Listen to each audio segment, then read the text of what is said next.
নমস্কার, আপনারা শুনছেন প্রবীণ শিল্পীদের দ্বারা পরিচালিত অনুভব 2.0 পডকাস্ট। ভারত সরকারের সামাজিক ন্যায় ও অধিকার মন্ত্রকের অন্তর্গত national institute of social defence এবং মিডিয়া ফর কমিউনিটি ফাউন্ডেশন নতুন দিল্লির যৌথ উদ্যোগে নির্মিত পডকাস্ট অনুভব 2.0। অনুভবের এই অভিনব ভাবনা স্রষ্টা ডক্টর আর শ্রীধর এবং পূজা মুরাদা ও আশিস তিওয়ারি তার সাথে সমন্বয়কারী। অনুভব 2.0 এই পর্বটি আপনাদের জন্য নিবেদন করছেন Calcutta metropolitan institute of gerontology. আজকে আমাদের অনুষ্ঠানে উপস্থিত আছেন ক্লিনিক্যাল সাইকোলজিস্ট করুণা সিন্ধু জানা। আপনাদের সকলের সাথে পরিচিতি করে দেবার কাজটি দিয়েই আজকে অনুষ্ঠান শুরু করব।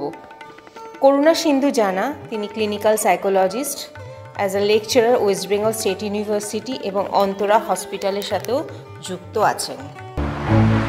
বরিষ্ঠ নাগরিক আমরা সবাই আছি তোমাদের সাথে, বরিষ্ঠ নাগরিক আমরা সবাই আছি তোমাদের সাথে।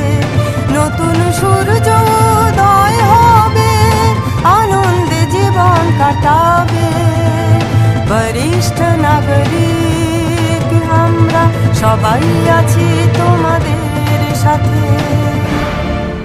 ডিমেনশিয়া বা স্মৃতিভ্রংশ রোগ পুরোপুরি ভালো হয়ে যাওয়ার কোনো চিকিৎসা নেই, কিন্তু ডিমেনশিয়া নিয়েও একজন মানুষ ভালোভাবে বেঁচে থাকতে পারেন।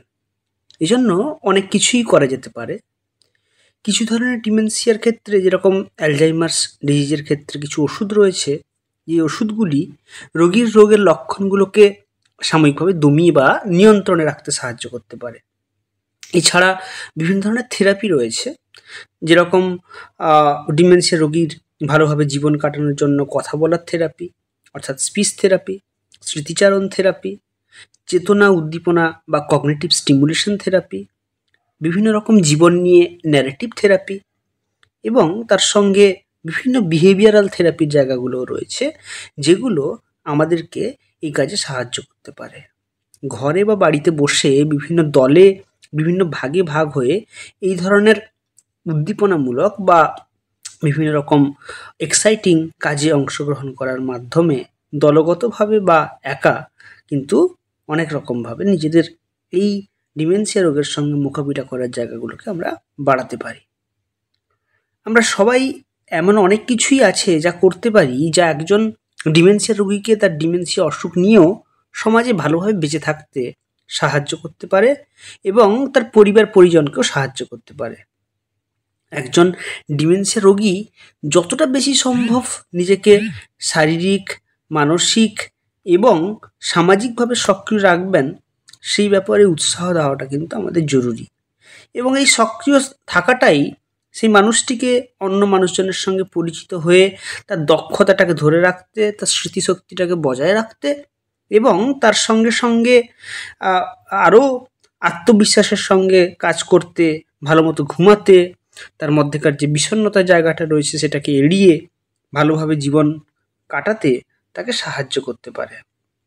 এবং একজন ডিমেনশিয়া রোগীও নিজে সৃষ্টিশীল বা ক্রিয়েটিভ থাকতে পারেন, তার সঙ্গে সঙ্গে নিজের জীবনকে উপভোগ করতে পারেন, এনজয় করতে পারেন, ভালোভাবে বেঁচে থাকতে পারেন এবং যদিও বা অন্য 10 জনের মতো কাজটি করতে পারেন না, বাট তার সর্বোচ্চ ক্যাপাবিলিটি দিয়ে তিনি কিন্তু সেই কাজটি করতে পারেন।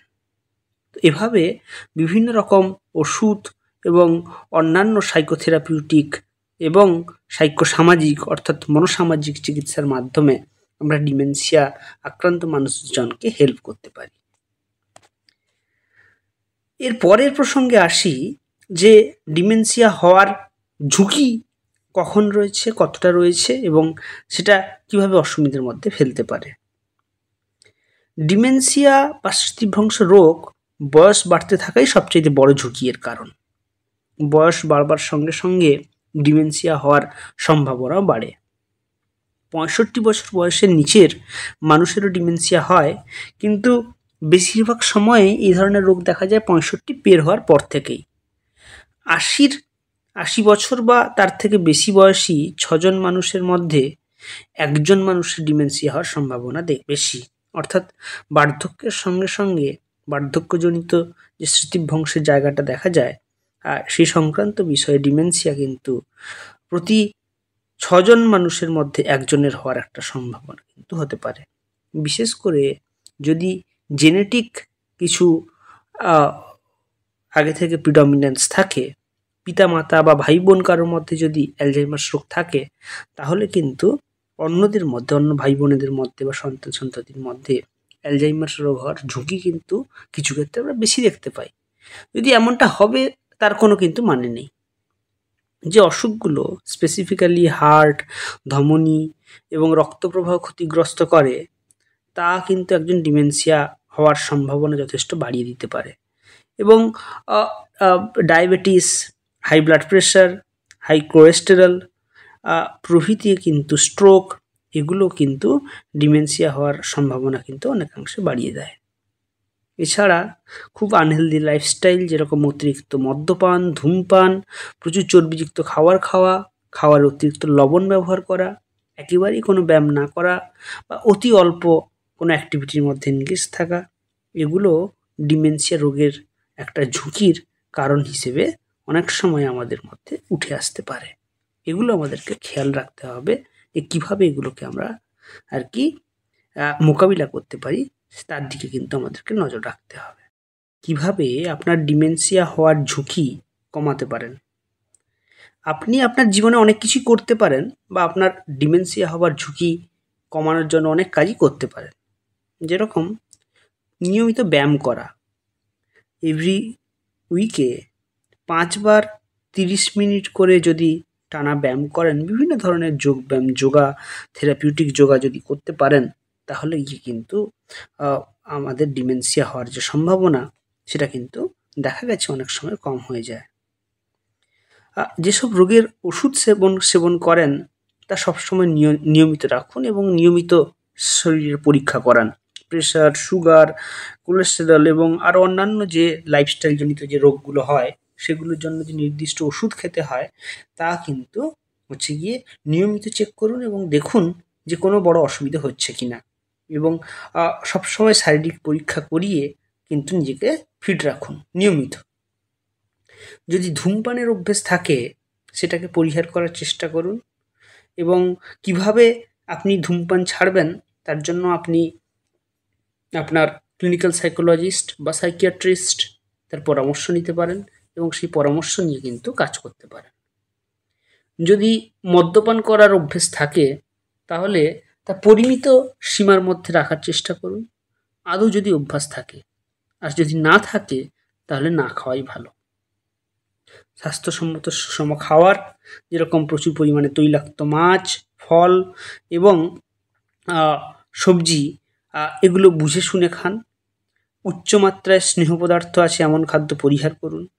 চিনি এবং লবণযুক্ত খাদ্যের পরিমাণ সীমিত রাখুন। বছরে কমপক্ষে একবার নিজের ওজন, রক্তচাপ এবং রক্তের সুগার এবং কোলেস্টেরলের মাত্রা চেক করান। খেয়াল রাখুন যেন আপনার ওয়েট বা ওবেসিটির জায়গাটা যেন না বেড়ে যায় এবং তার সঙ্গে সঙ্গে পরিমিত সুষম খাওয়ার এবং নিয়মিত ব্যায়াম চর্চার মাধ্যমে আপনার শরীরের ওজনটাকে কিন্তু অবশ্যই নিয়ন্ত্রণে রাখুন। মানসিক এবং সামাজিকভাবে সক্রিয় থাকার চেষ্টা করুন। গবেষণায় দেখা গেছে যে সব মানুষ শারীরিক, মানসিক এবং সামাজিকভাবে খুব সক্রিয় থাকেন এবং সামাজিক কর্মচঞ্চলতার মধ্যে থাকেন, তাদের মধ্যে অ্যালজাইমার্স হওয়ার সম্ভাবনা কিন্তু অনেকটা কম। তাহলে ডিমেনশিয়া এবং স্মৃতিভ্রংশ রোগ যেরকম অসুবিধার কারণ হতে পারে, ঠিক একই রকমভাবে ডিমেনশিয়া স্মৃতির ভ্রংশ রোগের সঙ্গে সঙ্গে অন্যান্য যে লাইফস্টাইলজনিত ডিসঅর্ডারগুলো হয়, সেগুলোর সম্ভাবনাও এই ধরনের কিছু পার্টিকুলার জীবনশৈলী সংক্রান্ত যদি আমি পরিবর্তন আনতে পারি, সেটা কিন্তু আমাদের ক্ষেত্রে অনেক সময় একটা হেল্পফুল জায়গা তৈরি হয়। অতএব আমাদের কয়েকটি মুখ্য বার্তা দেওয়ার এই বিষয় যে বয়স বাড়ার সাথে সাথে সব মানুষেরই যে ডিমেনশিয়া বা স্মৃতিভ্রংশ রোগ হবে, তা কিন্তু সত্যি নয়, এটা নাও হতে পারে। মস্তিষ্ক বা মগজের ক্ষতিগ্রস্ততার জন্য ডিমেনশিয়া রোগ হয় এবং ডিমেনশিয়া রোগ বহু প্রকৃতির হতে পারে। কোনো ব্যক্তির কোনো দোষের জন্য এই রোগ হয় না, যে কোনো মানুষেরই এই রোগ হতে পারে। একজন মানুষের ডিমেনশিয়ার রোগ হওয়ার পরেও তিনি সমাজে বাকি 10 জনের মতোই একজন মানুষ এবং তারও অনুভূতি, আবেগ রয়েছে এবং ডিমেনশিয়া নিয়েও ভালোভাবে বেঁচে থাকা যায় আর 10 জনের মতো কিন্তু বেঁচে থাকা যায়। এই বিষয়গুলো আমাদেরকে খেয়াল রাখতে হবে ডিমেনশিয়ার সংক্রান্ত আলোচনার প্রেক্ষিতে। ডিমেনশিয়া লক্ষণগুলির চিকিৎসার জন্য শুধু ওষুধই একমাত্র উপায় নয়, আরও অনেক কিছু আছে যা আপনাকে ভালোভাবে বেঁচে থাকতে সাহায্য করবে। তার মধ্যে অন্যতম একটি উল্লেখযোগ্য হলো কগনিটিভ স্টিমুলেশন থেরাপি, যাকে আমরা সিএসটি বলে থাকি। সিএসটির লক্ষ্য হলো আপনার মস্তিষ্ককে সক্রিয় রেখে আপনার মানসিক ক্ষমতার উন্নতি করা। এটা করা হয় বিভিন্ন ধরনের থিমসহ কর্মকাণ্ডের সেশনের মাধ্যমে, যা কয়েক সপ্তাহ ধরে চলতে থাকে। যেমন একটি সেশনে ধাঁধা তৈরি করতে হতে পারে বা বর্তমান ঘটনাবলী নিয়ে কথা হতে পারে। তারপর আরেকটি সেশনে আপনাকে কোনো সঙ্গীতের সাথে কোনো কিছু বাজাতে হতে পারে। তো এছাড়াও বিভিন্ন রকম রেমিনিসেন্স থেরাপি ব্যবহার করা হয়, যেখানে আর কি বিভিন্ন উপায়ে আপনার মানসিক ক্ষমতা এবং জীবনের মানের উন্নতি করার চেষ্টা আমরা করে থাকি। কগনিটিভ পুনর্বাসন, যা একজন সাইকোলজিস্ট, ক্লিনিক্যাল সাইকোলজিস্ট বা অকুপেশনাল থেরাপিস্ট আপনার সাথে বা আপনার কাছের কারোর সাথে কাজ করবে, এরকমভাবে কিন্তু এটা করতে পারেন। সেটা মোবাইল ফোন ব্যবহার করা হতে পারে, রান্না করা হতে পারে এবং যে কোনো বিষয় হতে পারে যেটা আপনাকে আর কি চিন্তাভাবনার জায়গাটাকে নতুনভাবে তৈরি করে কগনিটিভ পুনর্বাসন করতে সাহায্য করতে পারে এবং পরিবর্তিত পরিস্থিতির সঙ্গে খাইয়ে আপনার মস্তিষ্কের কাজ করা অংশগুলোকে ব্যবহার করে সেগুলোকে, যে অংশগুলি কাজ করছে না সেগুলোর কাজ শিখিয়ে নিতে পারে। তৃতীয় যে উপায় করা যেতে পারে সেটি হচ্ছে জীবন কাহিনী এবং স্মৃতিচারণের কাজ। জীবন কাহিনীর কাজ হলো যেখানে আপনি একটি স্ক্র্যাপবুক, ফটো অ্যালবাম বা ইলেকট্রনিক অ্যাপ ব্যবহার করে আপনার জীবনের বিবরণ মনে করেন এবং লিপিবদ্ধ করেন। এটা হতে পারে আপনার অভিজ্ঞতা, মূল্যবোধ বা বিশ্বাস, যা কিছু। জীবন কাহিনীর কাজ হলো সাধারণত আপনি এবং আপনার পরিবারের বা আপনার বন্ধুদের বা আপনার যে কর্মীরা রয়েছে তাদের কারোর সঙ্গে একসঙ্গে মিলে যে কাজগুলো করেছেন সেগুলোর সম্পর্কে পর্যালোচনা করা। স্মৃতিচারণের ক্ষেত্রে যা করা যেতে পারে, এক্ষেত্রে পরিচিত কোনো বস্তু সম্পর্কে কথা বলা, কোনো ফটো নিয়ে কথা বলা, কোনো পরিচিত সামগ্রী নিয়ে কথা বলা, কোনো সঙ্গীতের জিনিস ব্যবহার করা। এটা আপনার জীবনকে সম্পূর্ণভাবে দেখতে আপনাকে সাহায্য করে এবং আপনার যে প্রিভিয়াস এক্সপেরিয়েন্সেস বা অভিজ্ঞতাগুলো রয়েছে বা আপনি যা যা এই জীবনে অর্জন করতে পেরেছেন সেগুলোর সম্পর্কে স্বীকৃতি প্রদান করে। কখনো কখনো এই জিনিসগুলোর সময় আর কি কিছু স্মারক বস্তু যোগ করা হয়, যা এগুলো দীর্ঘ সময় ধরে মনে রাখতে আমাদেরকে সাহায্য করে। বিভিন্ন রিসার্চ বা এভিডেন্সেস বলছে যে বিভিন্ন রকম জীবাণু কাহিনী এবং স্মৃতিচারণ যে ট্রিটমেন্ট, তাতে আর কি এটা খুবই লাভদায়ক হয় এবং এর ফলে যে ক্লায়েন্ট তার মেজাজ ভালো থাকে, তার কিছু কিছু ক্ষেত্রে আবার মানসিক ক্ষমতার উন্নতির জায়গাও কিন্তু পরিলক্ষিত হয়েছে। তাই যে মানুষ ডিমেনশিয়াতে আক্রান্ত হয়েছেন, যে ব্যক্তি ডিমেনশিয়াতে আক্রান্ত হয়েছেন, তার আগ্রহ সৃষ্টি করতে পারে এরকম বিষয়বস্তু নিয়ে পর্যালোচনা করা অনেক সময় হেল্পফুল হয়। এছাড়া সঙ্গীত আর সৃজনশীল কলা থেরাপির কথা আমরা জানি, আর্ট থেরাপির কথা, ক্রিয়েটিভ আর্ট থেরাপি বা মিউজিক থেরাপি, এগুলোর কথাও আমরা জানি, যেখানে মানুষজন ডিউরিং দ্য সেশনস আর কি সঙ্গীত তৈরি করেন, গান করেন, নাচেন, রং করেন এবং বিভিন্ন বিভিন্ন ক্রিয়েটিভ কাজ করেন। সেটা একা হতে পারে বা একটা গোষ্ঠীর সঙ্গে, একটা গ্রুপের সঙ্গে হতে পারে। কয়েকজন যোগ্যতা সম্পন্ন পেশাজীবী এই পার্টিকুলার ফিল্ডের, তারা তার নেতৃত্ব দেবেন এবং এই ক্রিয়েটিভ থেরাপি বা সৃজনশীল থেরাপি অনুভবের জায়গাগুলো সম্পর্কেও কিন্তু বুঝতে সাহায্য করে, যে আপনার অনুভূতিগুলোকেও আপনি আর্টের মাধ্যমে প্রকাশ করতে পারেন এবং আপনি কেমন ফিল করছেন সেটাকে আপনি এক্সপ্রেস করতে পারবেন। তাই তা আপনার মাথাটাকে সক্রিয় রাখতে সাহায্য করে এবং আপনার আবেগ এবং অভিব্যক্তিকে প্রকাশ করতে সাহায্য করে। এছাড়া যা রয়েছে যেটাকে আমরা পরিপূরক থেরাপি বলে থাকি, পরিপূরক থেরাপিতে বেসিক্যালি আর কি মানে প্রচলিত ওষুধের বাইরে যে চিকিৎসাগুলো তার মধ্যে কিন্তু অ্যারোমা থেরাপি, বিভিন্ন ধরনের আর কি স্মেলকে সেন্টকে ব্যবহার করা হয়, বিশেষত আর কি ল্যাভেন্ডার জাতীয় বা চন্দনের গন্ধ, স্যান্ডেলের গন্ধ জাতীয় কিছু, যেগুলো বেসিক্যালি উদ্বেগ কমাতে সাহায্য করে। এবং ম্যাসাজ, বিভিন্ন রকম রিল্যাক্সেশন টেকনিক্স তার ব্যবহার করা, উজ্জ্বল আলোর থেরাপি, একটা আলোর বাক্সের সামনে বসে থাকা। তো এগুলো কিন্তু হচ্ছে গিয়ে অনেক সময় আর কি আমাদের এই অ্যালজাইমার্স ডিজিজের সঙ্গে যুদ্ধ করতে সাহায্য করে। আপনাদের আবার স্বাগত জানাই অনুভব 2.0-তে।